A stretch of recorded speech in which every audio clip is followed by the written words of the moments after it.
வணக்கம் மக்களே, welcome to Dharma academy. நான் உங்கள் தர்மராஜ். இந்த வீடியோவில் நம்ம பார்க்க போகிறது மார்ச் மாதத்தில் 4ஆம் தேதிக்குண்டான கரண்ட் அஃபேர்ஸ் தான்.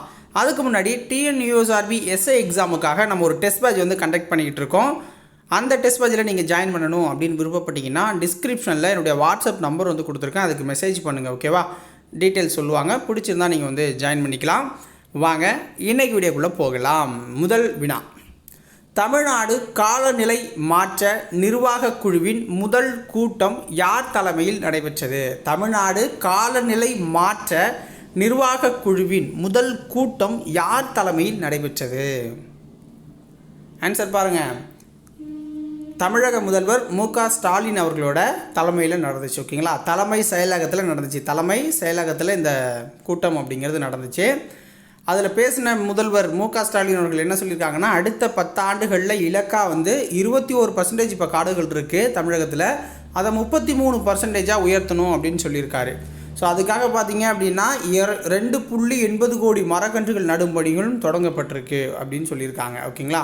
அது மட்டும் இல்லாமல் காலநிலை அறிவு இயக்கம் அப்படிங்கிறது தொடங்கப்பட இருக்குது அப்படின்னு சொல்லியிருக்காரு. காலநிலை அறிவு இயக்கம் அப்படிங்கிறத இதோட இலக்கு என்ன அப்படின்னு பார்த்தீங்கன்னா கார்பன் சமநிலை அப்படிங்கிறது தான். ஓகேங்களா? கார்பன் சமநிலைப்படுத்துறது தான்.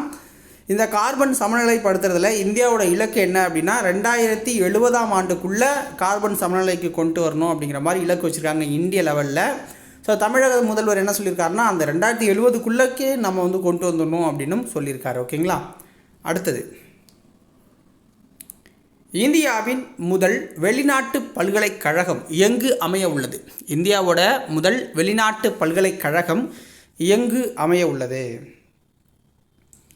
ஆன்சர் குஜராத்தில் அமைக்க போகிறாங்க. குஜராத்தில். ஓகேங்களா? ஆஸ்திரேலியாவை சேர்ந்த டீகின் பல்கலைக்கழகம் அப்படிங்கிறது குஜராத்தில் கிஃப்ட் நகரத்தில் தனது கிளை வளாகத்தை முதல் முறையாக அமைக்க போகிறாங்க. ஓகேங்களா? தனது கிளை வளாகத்தை டீகின் பல்கலைக்கழகம் ஆஸ்திரேலியாவை சேர்ந்தது, குஜராத்தில் அமைக்க போகிறாங்க. இந்தியாவோட முதல் வெளிநாட்டு பல்கலைக்கழகம் குஜராத்தில் அமைய இருக்குது. சர்வதேச நிதி சேவைகளுக்கான மத்திய ஆணையத்தின் தலைவராக இருக்கிறவர் இஞ்செண்டி ஸ்ரீனிவாஸ் அப்படிங்கிறவர் தான் அதை அறிவிப்பை கொடுத்துருக்காரு. ஸோ இந்த முறையான அறிவிப்பாக பார்த்தீங்க அப்படின்னா ஆஸ்திரேலிய பிரதமர் ஆண்டனி ஆல்பனீஸ் அப்படிங்கிறவர் தான். ஆஸ்திரேலிய பிரதமர் யார்? ஆண்டனி ஆல்பனீஸ் அப்படிங்கிறவர். மார்ச் 8ஆம் தேதி குஜராத் மாநிலம் காந்தி நகரில் ஒரு நிகழ்ச்சி நடக்குது. அந்த நிகழ்ச்சியில் அதிகாரப்பூர்வ அறிவிப்பாக இதை வெளியிட போகிறாங்க. ஓகேங்களா? உலக மகளிர் தினம் அப்போ இந்தியாவின் பொது சுகாதார உட்கட்டமைப்பை மேம்படுத்த உலக வங்கி எவ்வளவு கடன் வழங்க ஒப்பந்தம் கையொப்பமானது? இந்தியாவில் பொது சுகாதார உட்கட்டமைப்பை மேம்படுத்த உலக வங்கி இந்தியாவுக்கு கடன் வழங்க ஒப்பந்தம் போட்டிருக்காங்க. எவ்வளோ கடன் அப்படின்னு பார்த்தீங்கன்னா $8,200 கோடி, அதாவது $1 மில்லியன் அப்படின்னு சொல்லுவாங்க. $8,200 கோடி, $1 மில்லியன் கொடுக்க ஒப்பந்தம் போட்டிருக்காங்க. பொது சுகாதார உட்கட்டமைப்பை மேம்படுத்த பிரதமரின் ஆயுஷ்மான் பாரத் உட்கட்டமைப்பு திட்டத்திற்கு உலக வங்கி உதவும் அப்படின்னு சொல்லியிருக்காங்க. ஓகேங்களா? குறிப்பாக தமிழ்நாடு, கேரளா, ஆந்திரா, ஒடிசா, உத்தரப்பிரதேசம், பஞ்சாப், மேகாலயம் இந்த 7 மாநிலங்களுக்கு தான் சுகாதார சேவை வழங்குவதற்கு அந்த கடனில் முக்கியத்துவம். ஓகேங்களா? கடனில் முக்கியத்துவம் அளிக்கணும் அப்படின்னு சொல்லியிருக்காங்க.